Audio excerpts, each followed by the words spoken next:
4D mapping je tehnologija koja oživljava zgrade. Pogledajmo što je sve za to potrebno kroz primjer prvog domaćeg 4D mapping projekta.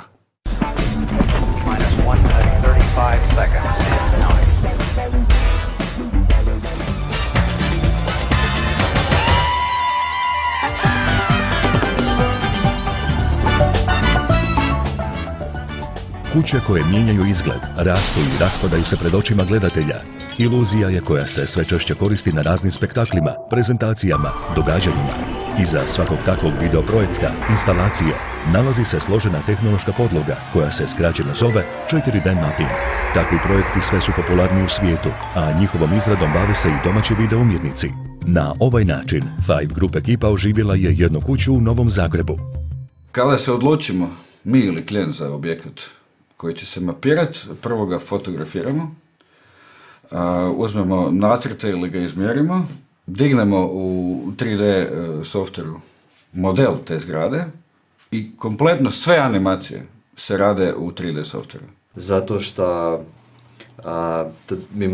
ovdje se mora fizički model znači napraviti tog objekta na koji će se to projicirati. Dakle, ja njemu tu, kad ga napravim u tom 3D programu, određujem mu svjetlo, sjenu, šta će se događati s njime i eventualno to na kraju završi u postprodukciji.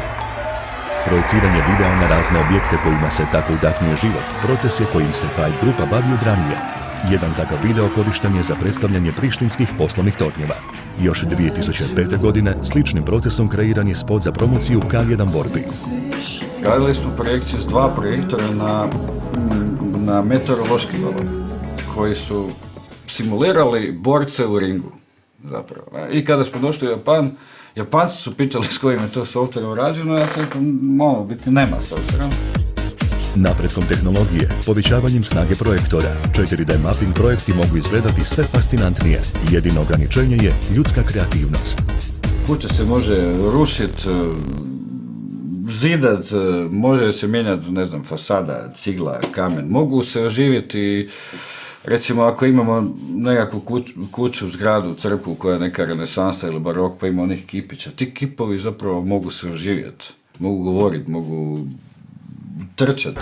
Recimo, bila bi odlično raditi u Šibeniku na onoj katedrali ili u Puli u areni. To bi bilo vrlo interesantno. Pošto je to prvi put da radimo, to smo pioniri u takvom nečemu, a više manje sam radio stvari koje će meni pokazati, znači šta se može, šta se ne može, kako će šta izgledati.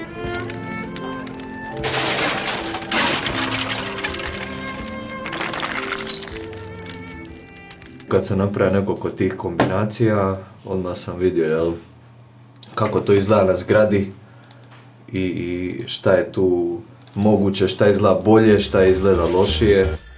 Iako u Hrvatskoj postoje sposobne ekipe za kreiranje 4D mapping projekta, teško je zavjerovati kako ćemo ih uskoro češće gledati u Hrvatskoj. Barijera je cijena, ali i činjenica što za ovakve projekcije u Hrvatskoj postoji samo jedan projektor. Njegova cijena je prilično visoka. Ona je veličina omanjog auta, a cijena je ovećeg auta. Za velike 4D mapping projekte koji privlače svjetsku pozornost, nerijetko se koristi više od 5 takvih projektora. Zbog toga ovakve scene u Hrvatskoj, barem u skorije vrijeme, nije realno očekivati. I bilo je to sve. Do iduće nedjelje.